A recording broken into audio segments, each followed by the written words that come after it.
ما جيت على بالك ولا وحشت للموت وعدني تظل نفذ كلمتك.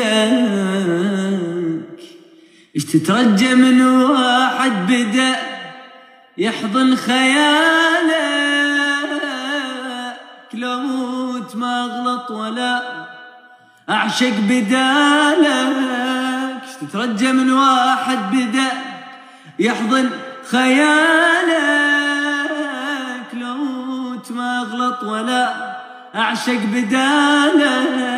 وحاليا احتاجك واتمنى اشوفك ما متعود ابد القيد اعوفك. حاليا احتاجك واتمنى اشوفك ما متعود ابد القيد اعوفك.